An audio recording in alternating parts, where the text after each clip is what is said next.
Ladies and gentlemen, children of all ages, welcome to the Wrestling Den.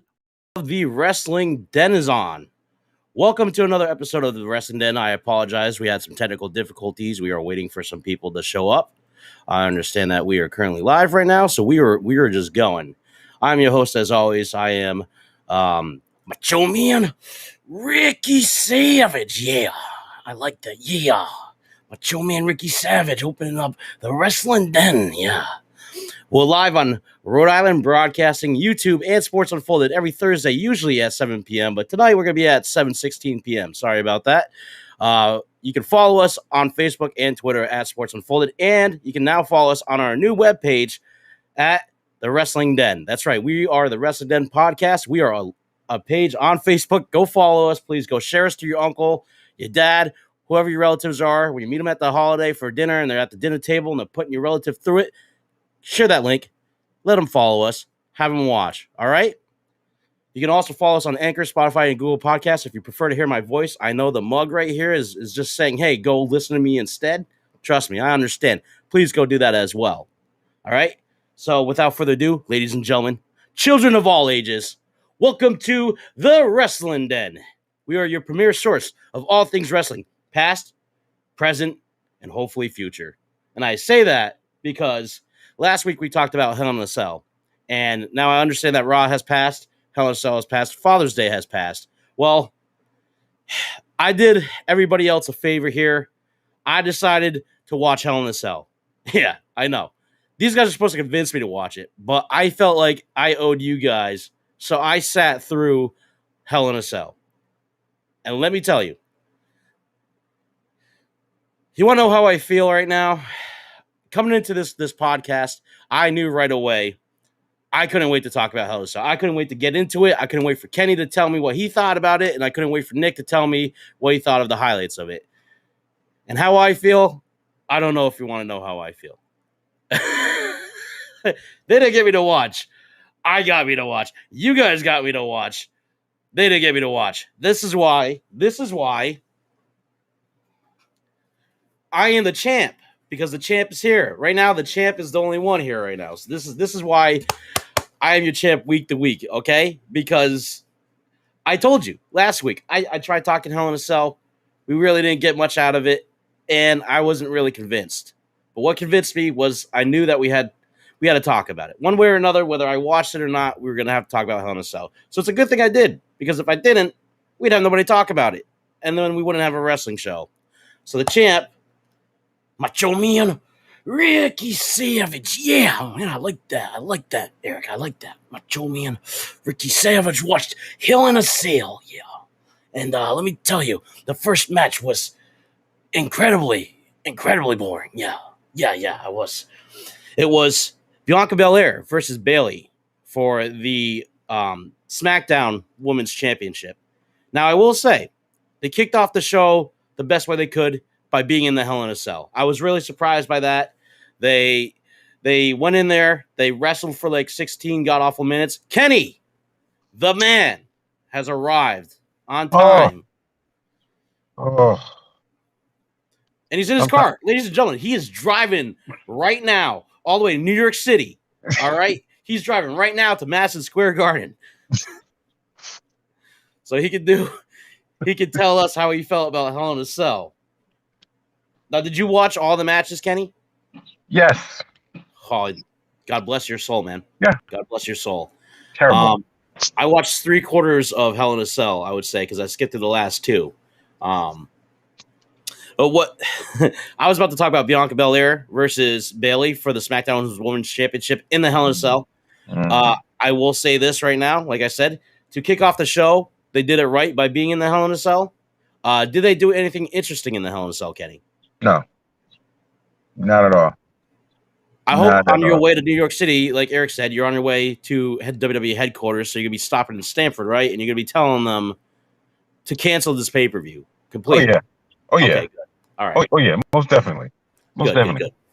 Yeah. See, this is how I feel. I saw two things at Hell in a Cell that made me not want to watch at all, and not want to watch, I believe, SmackDown at all. And you know what those two things are?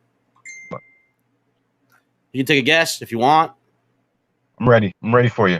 I want you to take a couple guesses, Kenny. I want a couple guesses out of you right now. You tell me what those two things would stop you from wanting to watch SmackDown or Hell in a Cell, besides the wrestlers. Predictable. Actually, you're not wrong there. It was. I will say that main event was very predictable. I mean, the whole pay-per-view was predictable, but there's like little moments that I will say that despite the lackluster how I feel of a pay-per-view, there were little moments that happened that kind of like those moments carried the pay-per-view. Like if you want to talk about having a pay-per-view, I'm not going to say they were pay-per-view. There's no pay-per-view worthy matches that I saw. Okay, there's no pay-per-view worthy matches that I saw, but for the ones that held up was Alexa Bliss versus Shayna Baszler, and the other one was Sami Zayn versus Kevin Owens. Now, I'm going to put a pin in those because just because I'm saying that they held up the show does not mean I don't have any bullets fired for them either. I will say, though, Bianca Belair and Bayley, the predictability of that was that I didn't see Bayley winning. Spoiler alert, Bianca Belair retained the title. Of course she did. She's been on a push. Mm-hmm. And I have nothing against Bianca Belair. It's not that I just don't know what to grasp of her character in terms of she whips people with hair. And that's one of the biggest high spots of that match was Bayley was holding a chair. Okay. Bayley was holding a chair and Bianca Belair used her hair to hit the chair. And it scared Bayley, who has a steel chair in her hand. And she's rebuttaling, she's smacking, and she's whipping the hair against the chair, and it's making Bayley fall back, and then it distracted Bayley enough for her to take advantage of it and drop kick her with the chair. Like, how stupid is that? Like, how are you trying to fool me with a spot like that when I've seen it all? You know? Yeah, I don't know what the writers are doing. I don't know what Vince is doing. I don't know what Triple H is doing, but they got to put a better product out right now. Because AEW is starting to be much better than WWE. Do you feel like Hell in a Cell would have been a better pay-per-view had they had NXT Hell in a Cell? Yes. And now why is that? Yeah. What wrestlers do you think would have carried Hell in a Cell to victory? First of all, they needed some kind of spark, some kind of energy. Adam Cole, he could have done it single-handedly. You know what I'm saying? Adam Cole, he's great over there in NXT. You know? I mean, a lot of guys over there in NXT would have brung it. But I don't know if Vince wants to push the old guys or, you know, and the storylines has to happen, you know? I mean, the storylines are so pathetic. You know? I'm going to turn heel right here. You're going to turn heel? You can't turn heel. I'm going to turn heel right here. You can't turn heel. Kenny, I need you to be my face, bro. I might turn heel right here for a minute. We're all going to turn heel tonight. Yeah, right. It's just pathetic. It's just simply pathetic. Really pathetic.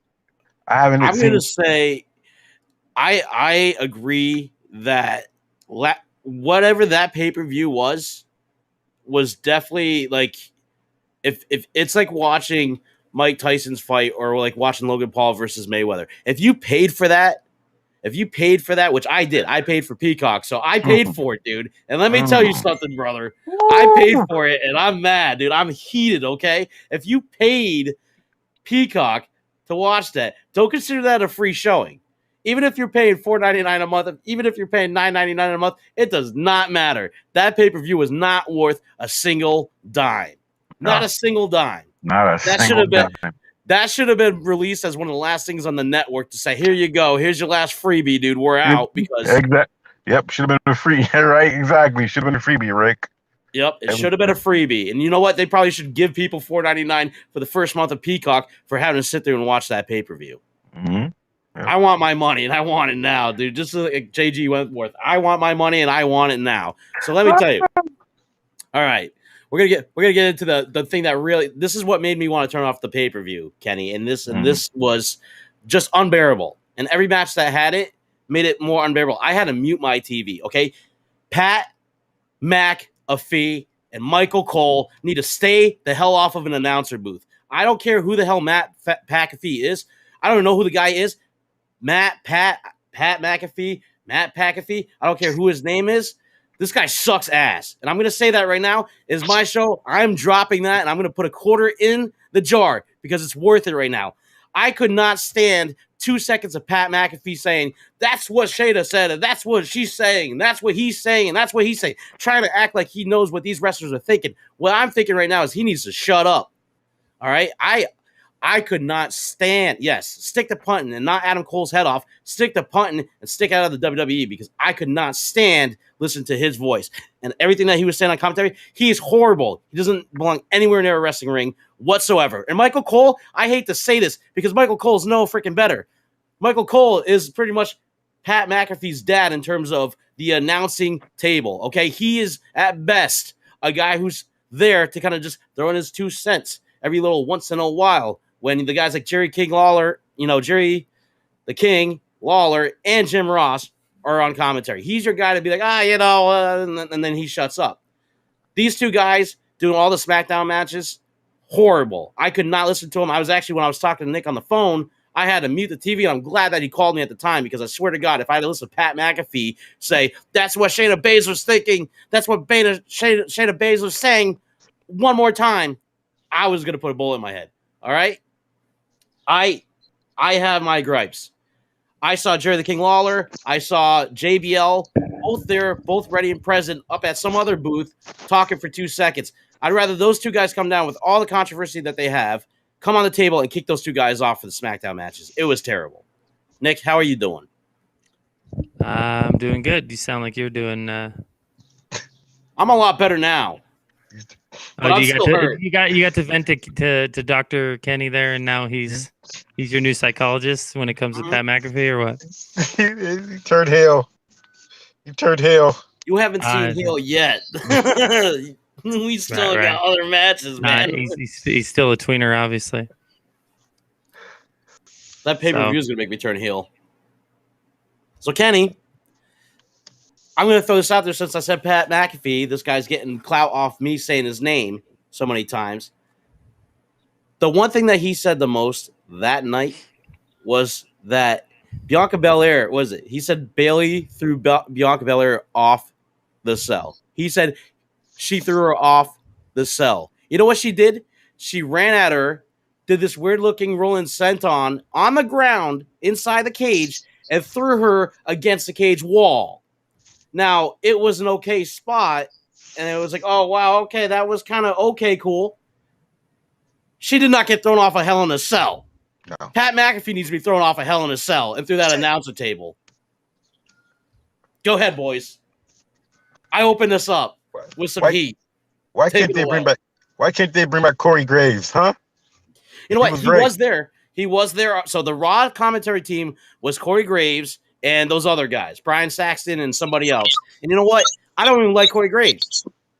But I would have preferred Corey Graves over either one of those two knuckleheads. I would have preferred him 10 times over. And I say this, emphasize, I hate Corey Graves. But I would have taken him 9 times out of 10 with Byron Saxton, mind you. Those two jokers, I would have taken those two knuckleheads over my. Actually, if you give Michael Cole one of those two guys, he's decent enough to at least commentate and not be as annoying as McAfee was.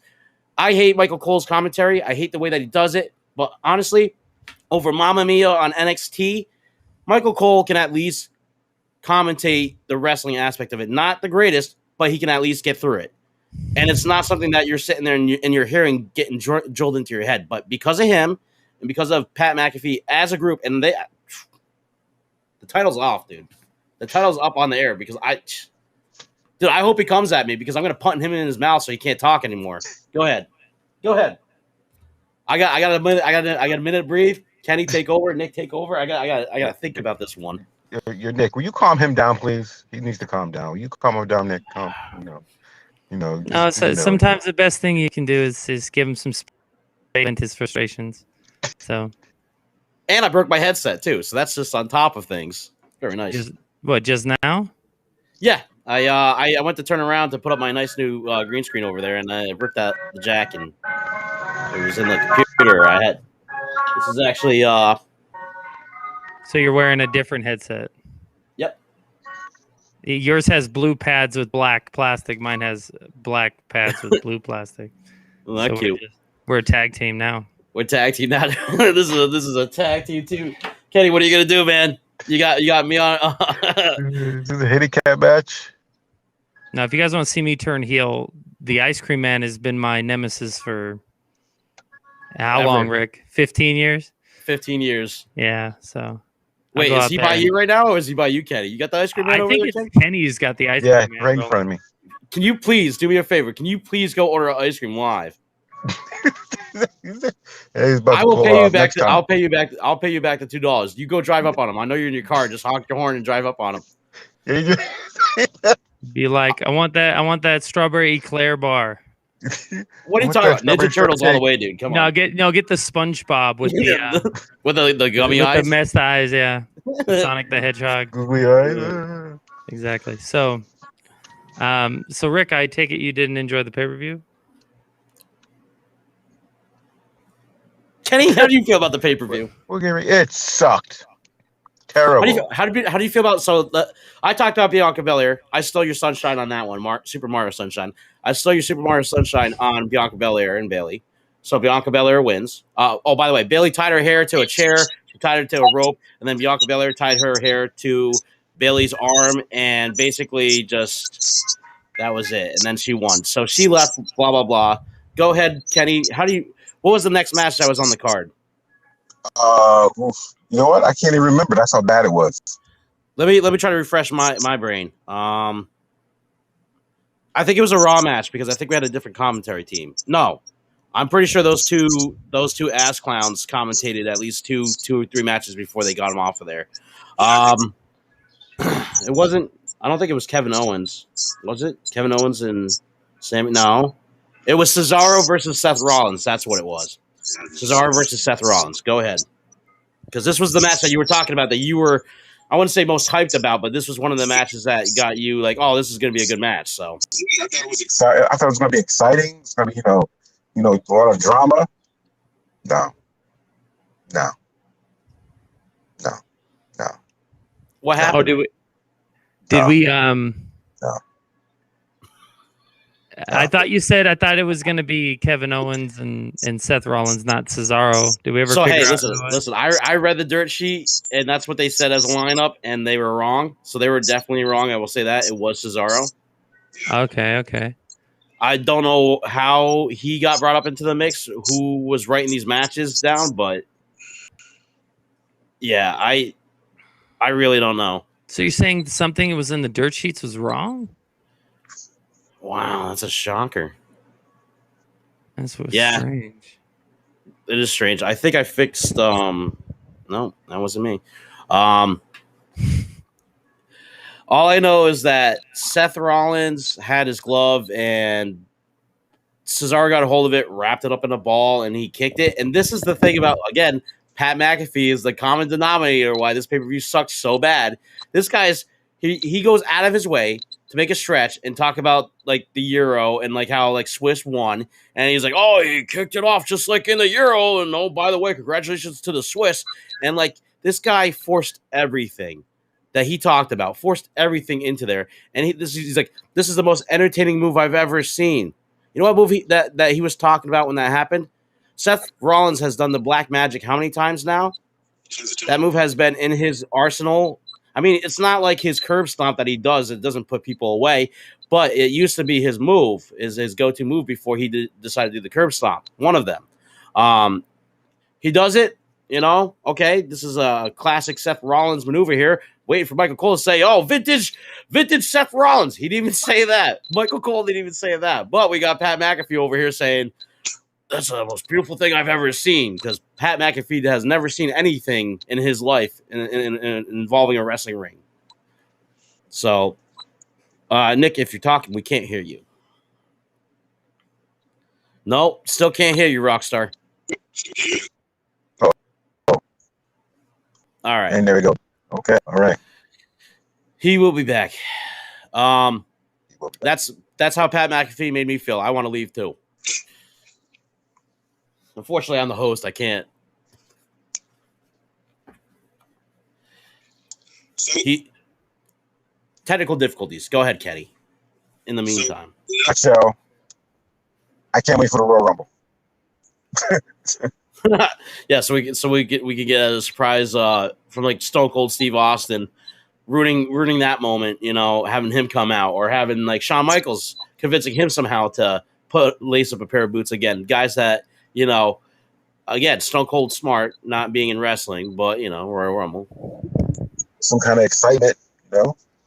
Maybe they'll bring back Hogan. Rick, Yes. I figured Yes. out what I was going to tell you. So I realized that even though we were supposed to convince you to watch the pay-per-view, you said we didn't convince you to watch it. And then you watched it anyway, even though you didn't like it. That's a W for me and Kenny then, right? Since you technically watched it. It's a W for our audience because the audience is the reason why I watched it.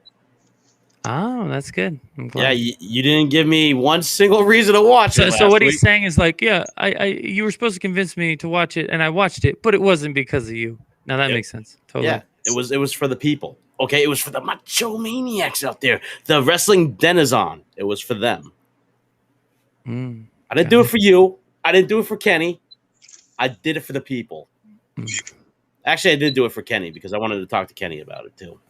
I knew he was so excited about that. No, Seth but then Rollins Kenny Cesaro came match. on too, and he was like, it was horrible. And so I'm like, or terrible, or whatever word he used, actionable phrase he used. I mean, I can't it. force Kenny to like something that was like basically a pile, you know, and Okay, hand but it to you. you're telling us it's our job to force you to like something that's a pile. No, it's your job to convince me to watch that horrible crap. That's your job. Your job is to convince me to watch crap like that. I became like in the WWE's PR department as far when you sign up onto this show, that's when you became part of the PR department. Wait, you're on this show too. That doesn't make any sense. I'm the damn host, man. Like you guys are my co-hosts. Diplomatic immunity. Hell yeah. This is a democracy here. This is total capitalism. I'm taking over, dude. You guys are paying me now. Yeah. Sounds good. 12 cents. All right. Yeah, you got to pay me enough to get to $4.99 a month for Peacock. So, Seth Rollins, he beats Cesaro. I don't even know why they did this. So they kept saying, Pat McAfee kept saying, Cesaro, like, oh, you know, get in the way. Seth Rollins, great. Like, he's like, not today. You're not getting in the way of me. You know, like this whole thing he was playing up was that Cesaro was like trying to be a main event player, and like, you know, Rollins like is not on my watch, and like that's like literally how boring his commentary was and how just dry it was. That's exactly how it came off. And he's trying to hype this up like Seth Rollins is trying to prevent Cesaro, who doesn't need Seth Rollins to prevent him from being in the main event picture. The WWE's already been doing it to him for years, so he doesn't need Cesaro to bury him. He's already been buried for like at least 5 years. The only most relevant thing he's done is be with Sheamus, and that wasn't even a relevant thing. It was two guys giving the bar and doing the hey fusion dance, and then that was it. So he doesn't need Seth Rollins to bury him. He's already been buried. So congratulations, you buried yourself. You played yourself. You buried yourself. That's what happens. Yeah, and you know, honestly, with as many tools and as talented as Cesaro is, it's amazing how they've never known how to use him, and he can't be utilized in any form or fashion that will really put him over the top. And yet, they don't realize like putting a Dolph Ziggler or putting a Cesaro in a main event match for them to lose to an established star, that's not getting someone over. That's just using them in a spot for them to lose. Like, you want to know what tool he would be able to use the most and utilize? Watching the Wrestling Den every Thursday at 7 p.m. live on Rhode Island Sports Broadcast. Sorry, Rhode Island Broadcasting. Sports. Right. No, and maybe if he listened to what we had to say and our opinions and our tutelage, then he'd be getting over right about. He would understand that this is where you want to be. I think he needs some coaching from us. I think he needs to come watch this show, and I think he just needs to just like everybody else who's tuning in right now, needs to come watch the show. You don't even need to watch the pay-per-view now because we're going to tell you why you shouldn't. That's the new thing now. That's the new trend. We're all becoming heels now. No, hindsight's always 20/20, Rick. We can't tell them to not watch the pay-per-view after they probably already watched the pay-per-view. Don't watch the pay-per-view again. Yeah, don't watch it again after you've already watched it. After there's already no replay value in it. Like, Right. But go ahead. You were saying, I just want to make sure that I'm everybody's just saying, tuning in. I'm just saying you can't unring a bell. And if they already watched Hell in the Cell, it's over for them. My condolences. And in all honesty, like I said to you a little bit earlier today, I just think that the concept, when you oversaturate something like the Hell in the Cell match, what you're doing is a disservice to the match and the contestants in the match. Because what's happening here is like, okay, I saw this last year, and I saw this the year before, and I saw this the year before. Like, how many Hell in the Cell matches has Seth Rollins been in? Okay, where before, when Undertaker and Shawn Michaels stepped into the Hell in the Cell, it was because DX's involvement in the feud between Shawn Michaels and the Undertaker as an entity, being the Phenom, dragging Shawn Michaels to hell, taking him to Hell in the Cell. It all made sense because it was proper build for a proper match type. DX was kept out of the cage. It was just Taker and Shawn in the cage, and you saw that. No, and in Shawn's face, you saw it, like you mentioned, saw it in his face. Taker slams the door shut, and you're like, man, this little scrawny dude's about to get massacred. And that's why it works. However, now it's just a gimmick match for gimmick match's sake at a gimmick pay-per-view. And all of a sudden, we wrote the pay-per-view around the contestants. So you just shoehorned these competitors into the match. And so like you and I had mentioned to each other earlier, maybe what needs to happen, take a step back and retire the match type, retire the pay-per-view gimmick for a while, let it be forgotten. How can we miss you if you won't go away? And now I'm talking to the Hell in the Cell right now. How can I miss you? Was gone. Backlash was gone, and nobody missed it. And then they just decided to shove it back in there. And then we had this WrestleMania Backlash thing or whatever. It's like that felt like a forced pay-per-view that got brought back for no reason. Because they made it it's like they had to keep it simple, stupid. They had to treat their audience like they're the dumbest people in the world. It's WrestleMania Backlash. Like, we didn't understand what Backlash meant when it was the pay-per-view after WrestleMania for 20 years or whatever. Like, don't talk to me like I'm stupid. Like, I get it. It's the WrestleMania Backlash. Duh. Okay? It's insulting. And then to have these match types where you're trying to fit a circle peg into a square hole, when you're trying to throw these guys into the Hell in the Cell, when there isn't proper build and there isn't proper, there's no storyline reason to lock these guys into a cage with a roof on it. Okay. And then you do it, and we're all supposed to go, oh, well, I used to love Hell in the Cell back in the 90s. So, like, you just think it's like nostalgia to see a red cage that you can't see. Nostalgia for nostalgia's sake, gimmick match for gimmick match's sake, and none of it makes any sense.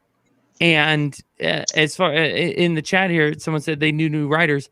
Honestly, like we were talking about last week, I hate to harp on a point over and over again, but maybe I'll just beat my head against the wall until the wall gives, right? Dead horse. If they brought in these new agents who had history in a wrestling ring, had history in storytelling in the ring, you would have storylines and match types and finishes and high spots in matches and promos that made sense. You'd have things that made sense to a wrestling fan and made sense on a storytelling level. But because they bring in TV writers and they want to do this TV production, and these comedy writers because they want to do skits with Santino Marella or whatever, you lose what made wrestling work for so long. You're getting away from the core point for these things that have worked for almost 100 years. And you're trying to make it always works. So why change something that works? Because I think Vince McMahon, as a person, he doesn't like to be known as a wrestling promoter. He doesn't like it to be known as professional wrestling. He wants it to be sports entertainment. He wants his company to be on like Disney. He wants it to be that type of entity. He wants it to be the irony bigger of than that statement, though, like Disney, because WCW appeared on Disney Studios when it wanted to go but bigger. It was still professional wrestling. They still called it professional because wrestling. they had the Southern guys that get rid of them. Yeah, professional commentators. It was professional like wrestling. Mike Tenay and Tony Schiavone. No, and the truth is, and that's why Michael Cole, he's out there, and you were talking about him earlier. he's Jim Ross is a professional wrestling announcer, and Jerry the King Lawler is a professional wrestling color commentator. Michael Cole has been a sports entertainment commentator for 20 years. Okay. And that's what drives you crazy about it. It's because his style, it's not good old JR, and it's not the King. It's not that. It's these things that come before. And like I said, I was talking about this last week, drawing these comparisons that aren't fair. You're drawing a comparison to a low point in wrestling and a low point in everything involving wrestling to one of the hottest points in wrestling history. But even mine's like Samoa Joe, like even like I said, for even like if you got like Mike Tenay or Don West, who was just some guy doing sports memorabilia, what is it, on QVC or whatever before he went to TNA, like even they were entertaining to me. And like as far as like Ring of Honors, announcers, those guys that back in 2006, 2007, like they were just like, you were watching like a barn burner, but it was great because like they were delivering everything that you wanted to see. And then, you got guys like Taz and AEW, and he was in Lucha Underground. Actually, Lucha Underground, of all people, Vampiro, okay, and Conan, like they were entertaining. And I know they're wrestling minds and they came from the wrestling business. So as commentators, it made sense for them. But if you're going to be a sports entertainment announcer, even sticking into the company, sticking into the bubble of the WWE, talk about sports entertainment announcers, even Corey Graves and Brian Saxton are way better choices. Way better. Any match that was commentated by them that night, like I went and I watched, like those matches, I left unmuted because I can at least stand the unbearable. Like it's cheesy. Their commentary is cheesy. It's not anything great, but you know what? Like little references, like making the Winchester's reference in the Alexa Bliss match with Shayna Baszler. They were talking about Supernatural. Like he made a Supernatural reference with the Winchester brothers. And I was like, okay, a little corny, but at the same time, there's an audience for it, and they're probably watching this too. So it's like, this guy at least tried, and it was something that was like, okay, that guy, he's edgy, cool, Corey Graves.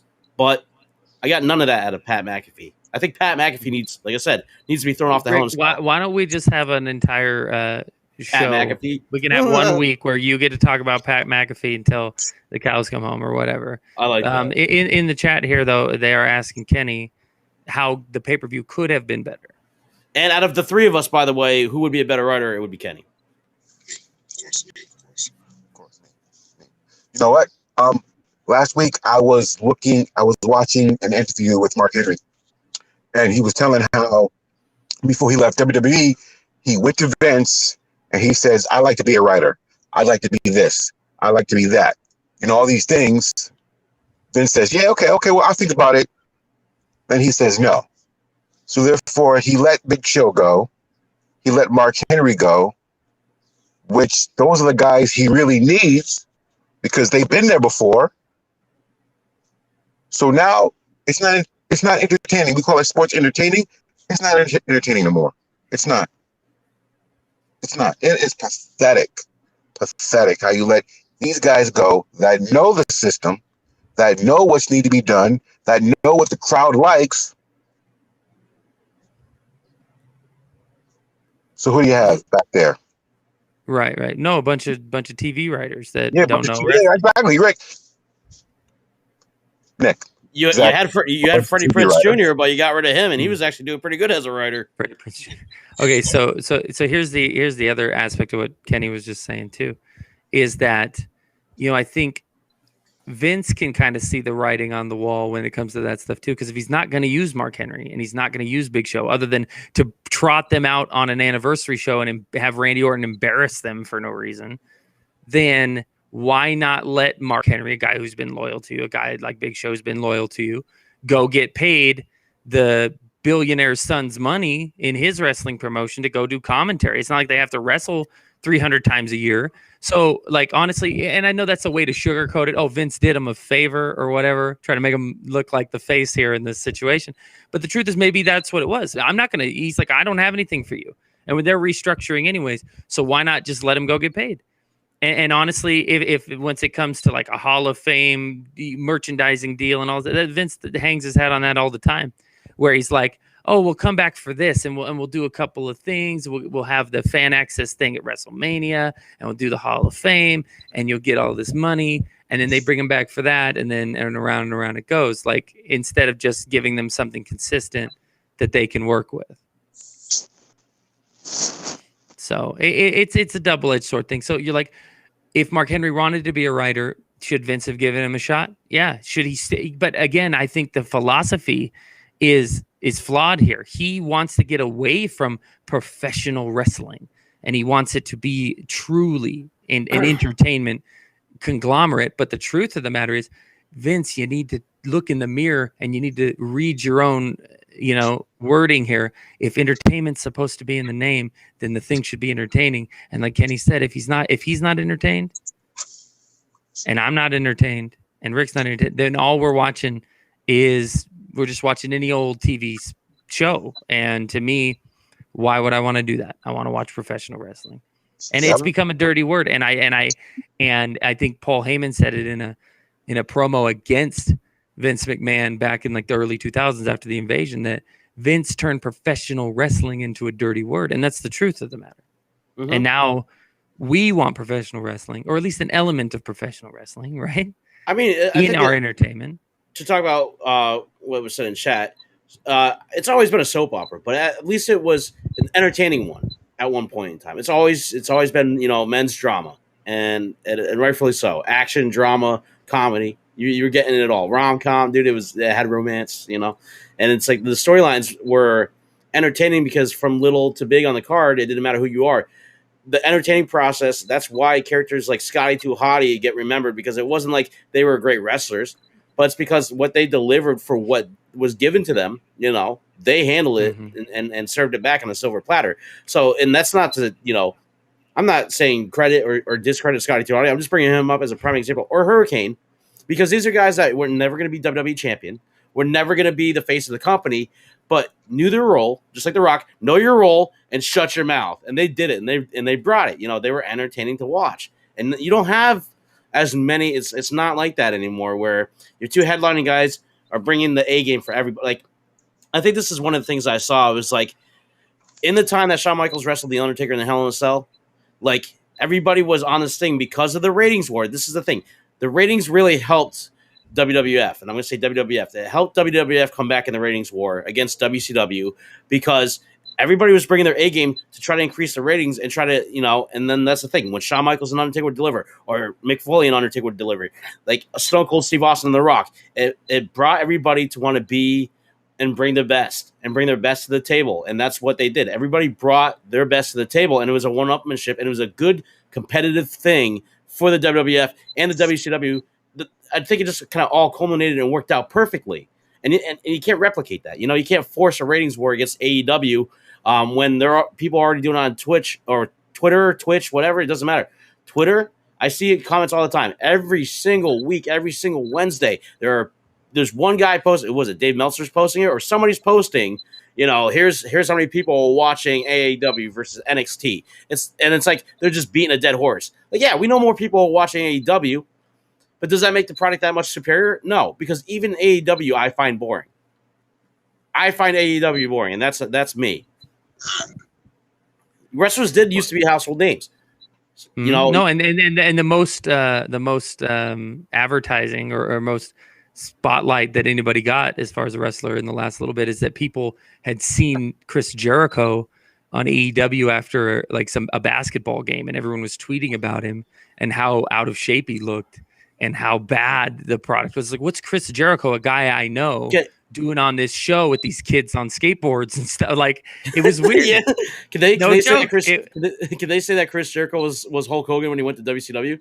Because he was looking like even Hogan. No, because Hogan was stale though. Hogan was stale. That's why Vince had let him go at that point. And when he signed with WCW, he was already old news. And then people started tuning in because Hulkster was there. And then Macho Man Randy Savage was on commentary and hated it. So then he got signed 2 weeks later to WCW, after, telling Vince that he wanted to come off the commentary and wrestle.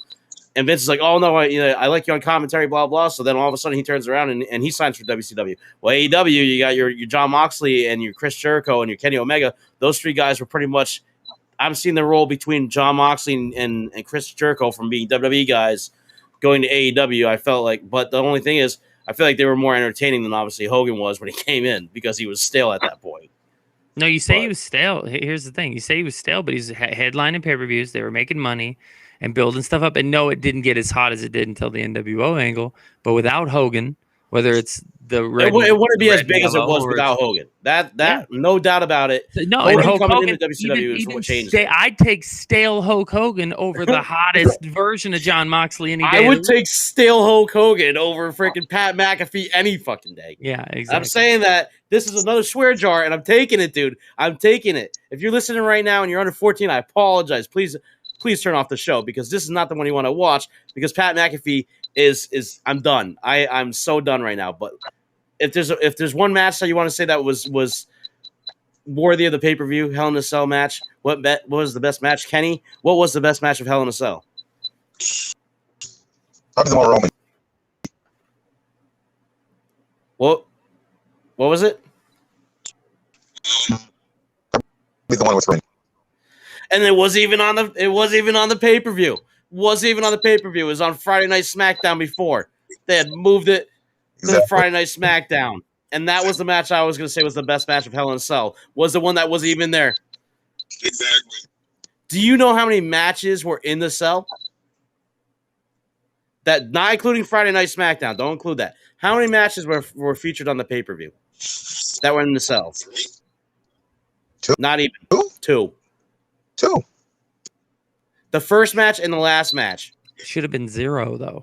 That's the thing. If Shouldn't they're have been just called gonna, Hell in a like I Cell. said, if they're just gonna push these guys into a cell and say fight it out, then without any proper build, then it might as well have been 0.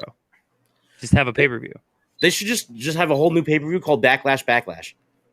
The backlash, the backlash, the backlash, the backlash. Backlash.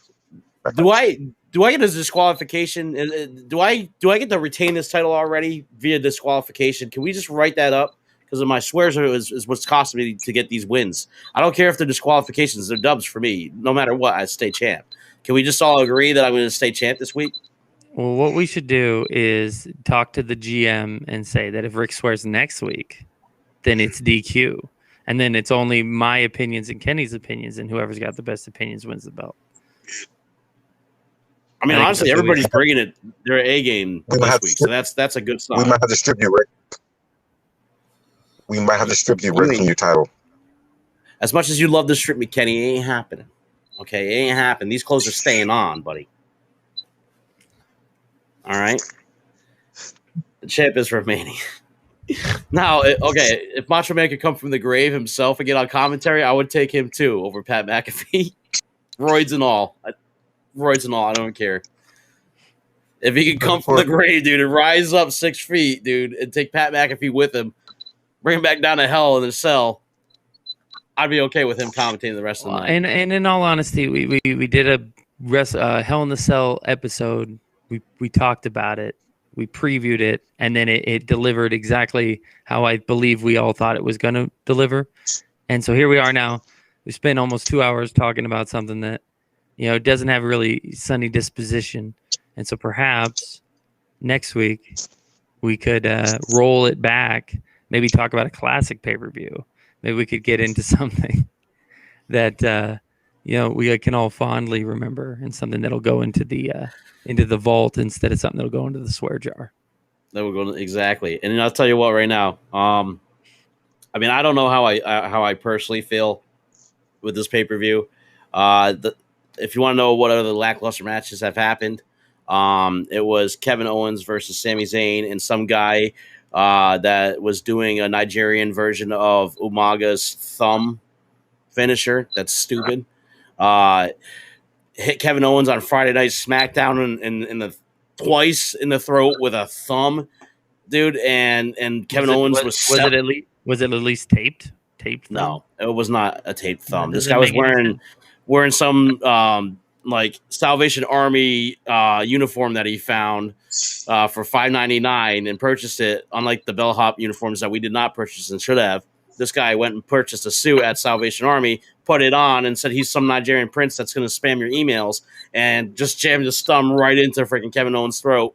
And Kevin Owens was selling it like it was the worst thing that ever happened to a guy because he was pretty much coughing the whole night and telling us that he needed an exam. And if anybody enjoyed that pay-per-view, I think you would need a head exam after watching it, because it was not in the least bit entertaining. I couldn't wait to turn it off and get through it, but I sat through every minute except for the last two matches. Rick, I sat through every minute except for the last two matches. Quote that. Okay, so I want to point out that one, that's not sitting through every minute, and then two, that I think everyone, wrestling fans the world over, are aware that wrestling isn't something you should hang your hat on all the time, especially today's product, like the current product. That's why they want to turn to alternatives like AEW. They want to just see something different than the status quo. And to me, an alternative WWE as opposed to an alternative to WWE, there's a different concept here, and I've heard this point be made before, is that you want to be an alternative to WWE. You want to be something people can watch that's kind of a counter culture to this kind of watered down, generic cookie cutter product that the WWE's parading out here. However, with AEW, sometimes when you tune in, there being an alternative WWE, not an alternative to. All of a sudden, it's like WWE with less production value. It's history repeats itself. TNA, WCW, AEW.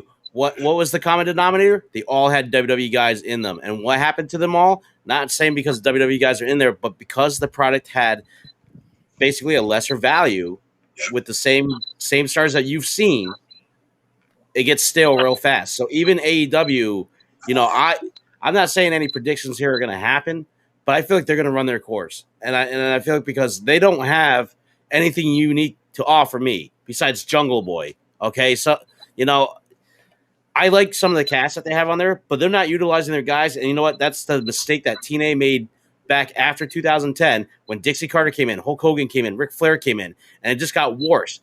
That product that was really great from 2005 to 2010 started going downhill real fast. And you know what? It seems where AEW started is where it picked up where they left off. Well, as soon as I saw Bischoff and Hogan on TV, I was like, oh, that's no good. Because we all know what comes after that. We've seen that story before. So why are we gonna? Well, they tried to do it when the band came out. The band came out, and then they were like, "No, this is a different area, brother. We're not taking over this time. We're all old. Like, put easy, Scotty. Put down the booze. We're not taking over." And then, they took over, and then right down the hole. Yeah, Hulkamania pay-per-view. They all came out with their leather jackets, and they were they're having a midlife crisis. Yeah, I'm coming through again, dude. No, this is a second midlife crisis, dude. No, and well, to relate it to AEW as well, you say to yourself, okay, well, here comes Mark Henry and the Big Show, and Jericho's over there, and John Moxley, and like you said, the quote unquote leftovers from the WWE, and they go like, oh, well, when these guys get given a real shot and they're out of the WWE system, they're really going to shine. I'm going to show you, like, what was it, Ty Dillinger? What is that guy's name? Perfect 10 guy. The Perfect 10? Oh my, Sean Spears. Yeah, but it was Ty Dillinger, right? It was Ty Dillinger, yes. Yeah, okay. So he comes over and he makes like a bit of a splash. They put him in a program with Cody, and then after that, now he's just kind of faded into the background. That happened in TNA a lot as well. Someone would come in for every Christian Cage who would come over and just hone his craft and be the man like Christian Cage was in TNA. There was a bunch of old WWE guys who just faded into the background. Tyson Tomko. Into the background. Because not everyone's meant to be a top guy. Not everyone's meant to be that. And so sometimes it's not the WWE's fault you can't get over. Sometimes you just can't cut the old mustard. Okay. And no matter where you are, you take yourself with you. So you can put Ty Dillon on Spears. They can give him a new name, new gimmick, new hairstyle, new feud on a new network. And guess what? No, exactly. Jake Hager or whatever. It's like, these people are underperformers, and for every time that WWE gets it wrong, yeah, you can say they got it wrong on that. They got it wrong. Sometimes they probably just get it right, and sometimes they send dudes packing because they have attitude problems. They underperform in the ring. So again, though, these people need guidance if they are underperforming, if they have like a good gimmick and have a good physique and have a good mind for wrestling, they need guidance from these guys who have been there and done that. So instead of putting Mark Henry on commentary, instead of putting Big Show on commentary, why don't you get them in the back as agents and talk to some of these guys and tell them how to be those guys? Teach them how to do that thing, how to draw money, how to draw fans, how to improve wrestling as a whole. And that way, we as viewers can prosper as well. We get to watch the product of that hard work instead of just, sometimes I just feel like they cut corners and they do these things like this feud they were doing with Cody against, what was it, like the entire nation of England or whatever the heck the concept of that was. And they draped the flag over him and he's all super mad about it, super disrespected.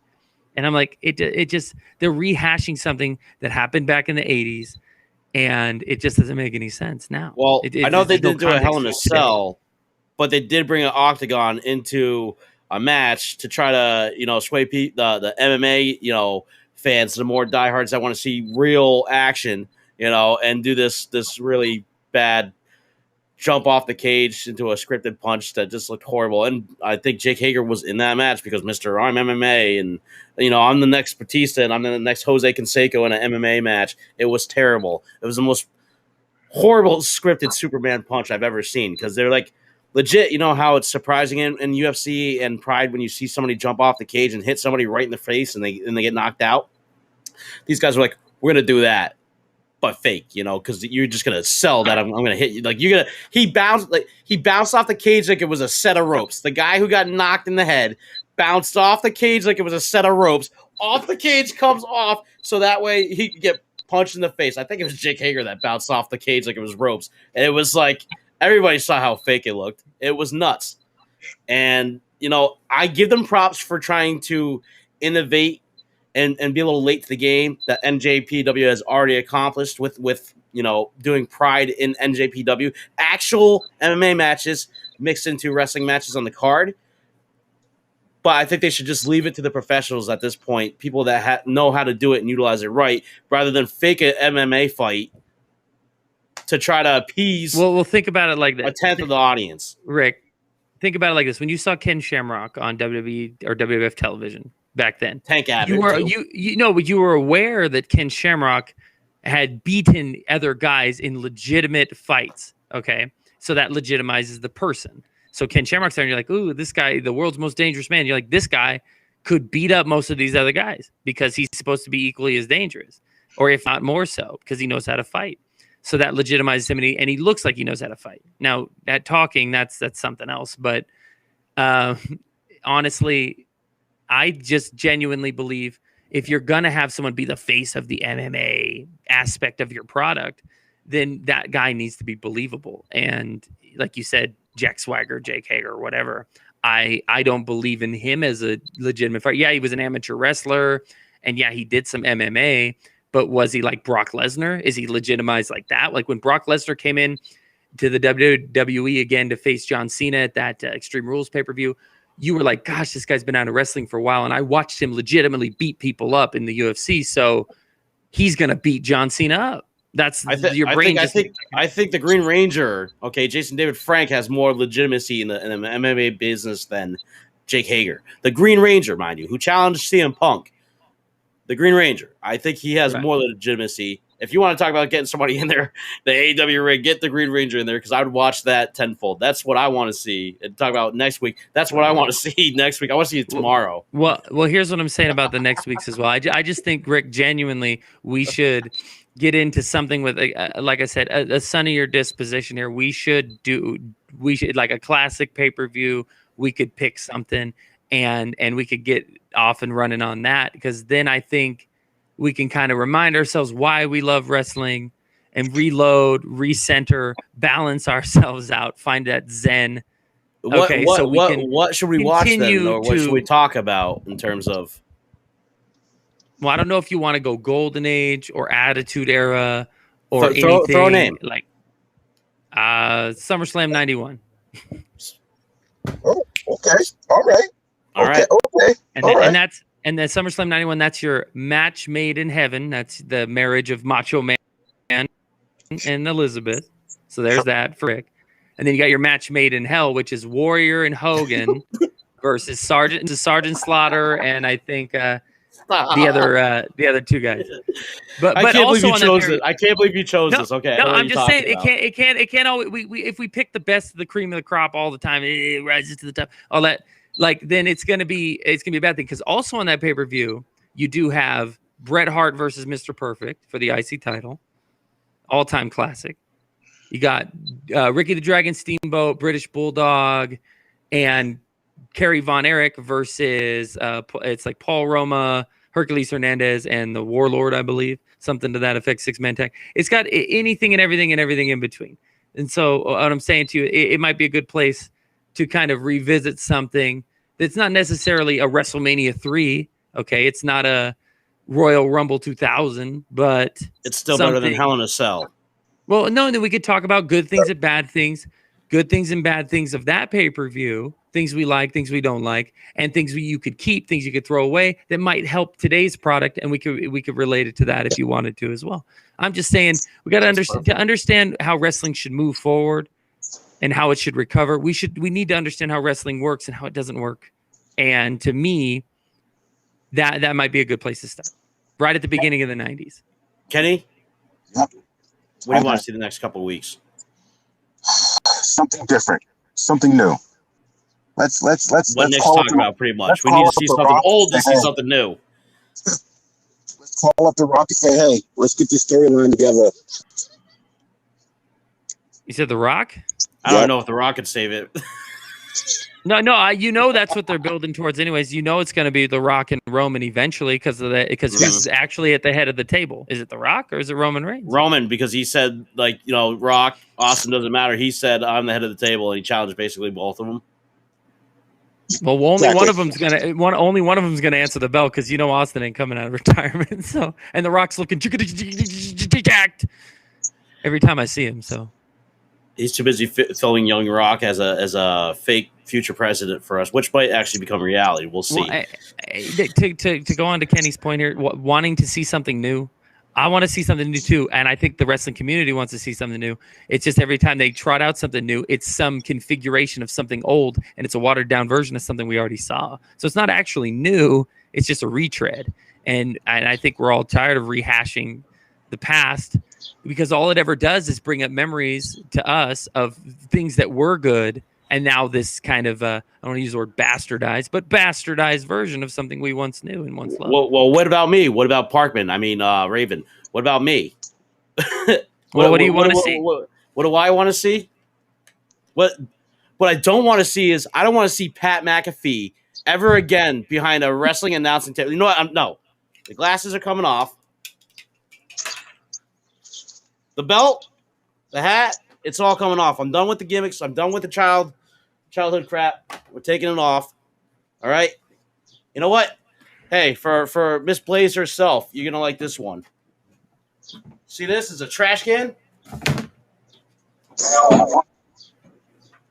going to tell you right now what I don't want to see. I don't want to ever watch a SmackDown. I don't ever want to watch a pay-per-view that has Pat McAfee sitting behind an announcing table ever again. And if anybody, and I mean anybody in here, forces me to do that, you're about to meet your maker. All right? Because I'm not representing the wrestling den right now. I'm not representing that. I'm not representing you guys. I'm representing me and me only when I say this.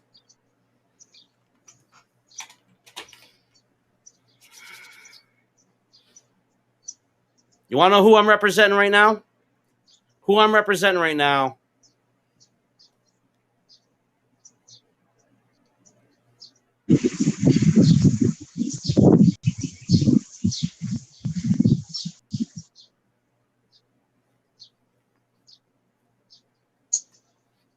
Oh, it's the heel turn. This is it. This is it. Oh, the madness. Oh, yeah. Macho Man Ricky Savage is not playing around no more. Macho Man Ricky Savage is not going to watch Pat McAfee cost me my new NWO title, baby. That's right. Right here. Champ. The champ is here. I already know I won. But if Pat McAfee ever, and I mean ever, makes me swear on my own stream again. I swear to God. I will watch next week's Raw. It's going to be a bigger challenge if you can get me to watch SmackDown ever. If you can get me to watch SmackDown, I'll give you this title. I guess we'll have to see where this heel turn goes over the next couple of weeks. Then I'm going to go Pat McAfee's house. That's where I'm going to go. We put Pat McAfee on notice now, so let him know, Rick, where to find us next week. If you want to tune in, if you want to watch us, and you want to see what happens with the new and improved Macho Mania, Ricky Savage, Kenny the Man, and Nick the Prick. I don't know what you want to call yourself, Nick. Saint Nick. Right now, you're the one representing the face. Saint Nick, if you will. You can come tune in every Thursday, 7 p.m. Rhode Island Broadcasting, at Sports Unfolded, at The Wrestling Den. You can come follow, share, and like us. Follow us on Anchor. Follow us on Spotify. Follow us on Google Podcasts. And make sure, as The Wrestling Den is on, that you tune in. Because if you thought tonight's antics were exciting, just wait till next week when we go back and we reveal and watch and talk about SummerSlam 91. We appreciate you guys tuning in.